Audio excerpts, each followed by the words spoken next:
Yelah, ringgit naik, warga Malaysia ramai-ramai tukar uang ke rupiah untuk liburan ke Indonesia. Barang apa Pak yang dari dulu sampai sekarang tetap diekspor, dibutuhkan di Malaysia? Pertama kerupuk. Jadi banyak yang mereka mulai datang ke Indonesia buat belanja. Ramai banget, bahkan kadang sehari itu bisa ratusan juta belanja di store kita. Orang belanja Malaysia banyak gitu. Iya. Dia ngumpulin semua gitu. Iya. Tak logik lah harga barang dekat Indomaret ni. Hotdog dia RM2.50 ni duk. Di tengah ramainya minimarket Indonesia, banyak warga Malaysia merasa terkejut saat berbelanja. Mereka mendapatkan begitu banyak barang, namun hanya perlu mengeluarkan nominal uang yang sangat sedikit atau terasa sangat murah jika dikonversi ke ringgit. Pengalaman ini membuat mereka seolah menemukan keunggulan tersembunyi saat berbelanja di Indonesia. Ternyata penyebab utamanya adalah perbedaan nilai tukar rupiah dan ringgit. Rupiah yang jauh lebih rendah membuat harga barang di Indonesia terlihat sangat murah bagi warga Malaysia. Namun justru dari kondisi inilah, barang-barang Indonesia mampu membanjiri pasar Malaysia. Bahkan, banyak pedagang Malaysia yang memilih datang langsung atau rutin memborong produk Indonesia setiap bulannya untuk dijual kembali di negaranya karena dinilai lebih menguntungkan. Fenomena ini menjadi bukti bahwa Malaysia selama ini menjadi budak barang impor dari Indonesia. Di saat rupiah sering dianggap lemah, justru disitulah Indonesia mendapatkan keuntungan besar. Produk-produk lokal mampu menembus pasar luar, diminati, dan terus mengalir ke Malaysia. Ngeliat TikTok soalnya ada orang Malaysia buka just tip produk-produk Indonesia. Iya. Sampai cemilan-cemilan apa dimasukin. Salah satunya ada humans juga. Salah satunya humans. Jadi awalnya dari situ, mungkin karena ringgit juga kan naik banget ya. Jadi banyak yang mereka mulai datang ke Indonesia buat belanja. Jadi harga humans tuh salah satu yang affordable banget buat mereka gitu. Terus awalnya dari situ kita ngeliat kayak rame banget orang Malaysia belanja di store kita. Iya lagi. Akhirnya rame banget, bahkan kadang sehari itu bisa ratusan juta belanja di store kita. Orang belanja Malaysia banyak gitu. Iya. Dia ngumpulin semua gitu. Iya. Oke. Lagi gila-gilanya itu mereka pasang tongsis. Apa sih tongsis selfie stick ya. Terus mereka nge-live TikTok di depan store gue. Orang Malaysia. Orang Malaysia. Betul. Barang apa Pak yang dari dulu sampai sekarang tetap diekspor, dibutuhkan di Malaysia? Pertama kerupuk. Kerupuk ya? Kerupuk itu bisa dibilang 40% komposisi dari kontainer, 30% lah. 30% komposisi kontainer isinya kerupuk semua.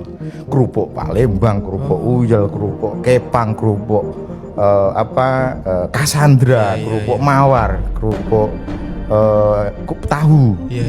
Berapa persen tadi Pak? 30% dari kontainer itu isinya kerupuk semua.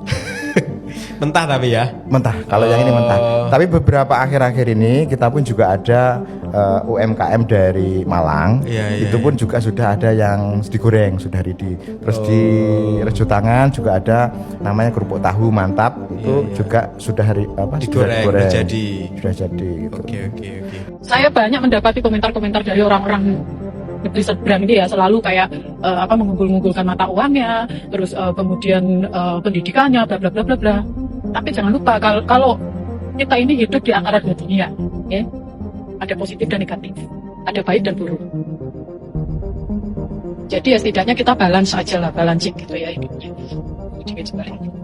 Mengenai peningkatan mata uang kalian, itu karena PM kalian itu kan memang dia fokusnya memang saat ini adalah reformasi subsidi.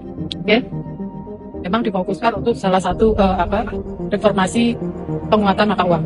Ya. Beda dengan presiden kami yang lebih bertujuan untuk meningkatkan ekspor. Presiden kami memang fokusnya itu lagi ke ekspor ya. Itu sebabnya beliau melemahkan mata uangnya. Jadi fokusnya itu untuk kesejahteraan kami tentunya. Tidak cuma buat makan perut itu sendiri gitu. Okey guys, ini pendarahan terbesar betapa liciknya strategi Indonesia, dan Malaysia adalah tourism champion Asia Tenggara untuk 2 tahun berturut-turut mengatasi target 42 juta pelancong masuk.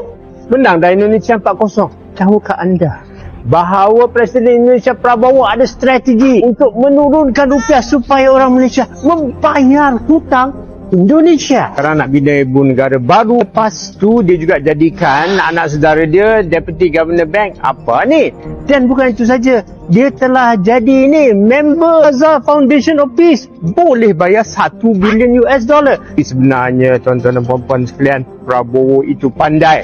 Kerana dengan jatuhnya rupiah maka akan jadi seperti air duit masuk ke Indonesia. Sektor Jakarta KL, ingat minyak naik bagi Indonesia.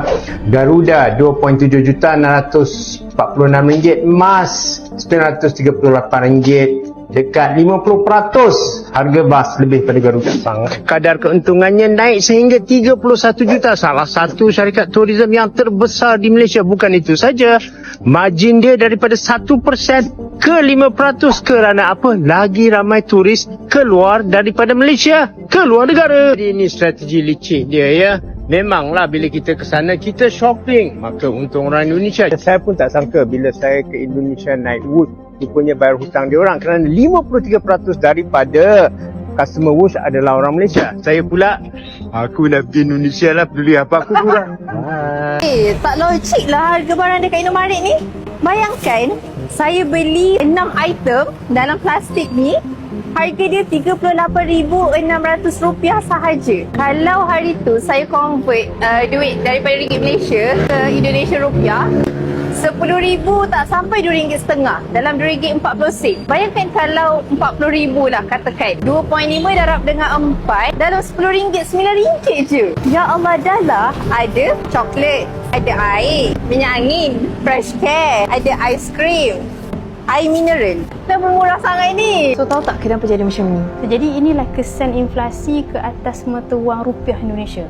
Dan ini juga maksud tersirat di sebalik prestasi kenaikan harga emas dekat Malaysia dan Indonesia. Kalau kita tengok setahun yang lalu, kenaikan harga emas dekat Malaysia ni lebih kurang 39%, dekat Indonesia 55%. Jadi di sebalik kenaikan harga emas yang lebih tinggi di Indonesia, maksudnya inflasi di Indonesia ni berlaku lebih tinggi dan mata wang Indonesia ni makin melemah. Jadi sebab tu Robert Kiyosaki sebut savers are losers. Jadi kita kena alihkan juga sebahagian daripada kekayaan kita tu ke dalam bentuk emas untuk protect kekayaan kita. Berapa yang pakar cadangkan? 10 hingga 30%. Okay, ada pakar yang lebih ekstrim 50%. Tak hotdog dia RM2.50 ni duk. Kat Malaysia kita ada 7-Eleven dengan Speedmart. Tapi di Indonesia kita ada Indomaret dengan Alfamart. So tadi Indomaret dah tutup, depan tu kita pergi Alfamart lah. Dan tulis purple. Aku ada pihak berkuasa. Ini susah dapat ni. Kalau kat Malaysia selalu ini susah dapat ni. So aku rasa kalau kita bagi bos media ni, dia memang suka lah. Teh botol kan? Dia memang hidup dia dengan teh dia. Macam lain. Lain. Dia ada puisa banana. Apaan? Weh, ini kena try ni. Kat Malaysia mana ada puisa pisang, coklat, croissant. Tapi comel lah. Kan? Ni kenapa kat Malaysia tak? Ni Robocop lah. Robocop. Oh, Star Wars. Ini ada kat Malaysia ada. Ini tak ada. Kenapa ni tak ada kat Malaysia? Search ni harga dia RP Ringgit tu. Apa benda tu? Benda ni tengok. Tak hotdog dia RM2.50 ni duk. Ada kat Malaysia tak ada? Malaysia berapa? Ada Malaysia RM2 tu RM6. Oh jangan kan salah kan. Kono kan. Kat Malaysia tak ada ni. Okay, kalau kita beli Milo kotak kat Malaysia berapa ringgit? Lama lah tak beli, berapa lah? RM3. RM3 Lebih pada. Tapi kat sini RM6,000 Ush, RM1.56 tu. Apa? Milo RM1. Buku borong ibu. Saya tak tahu nak borong apa sebenarnya. Tapi kita ambil benda yang macam yang kita tak pernah try lah. Botol-botol ni. So kita dah bayar tadi kan. Tapi dia bagi receipt ni. Tak, ni receipt macam apa? Macam ini. Apa? Macam invoice. Macam invoice tahun-tahun 80-an, 90-an. Style weh. Style. Bagaimana pendapatmu mengenai ini guys? Tulis di komentar.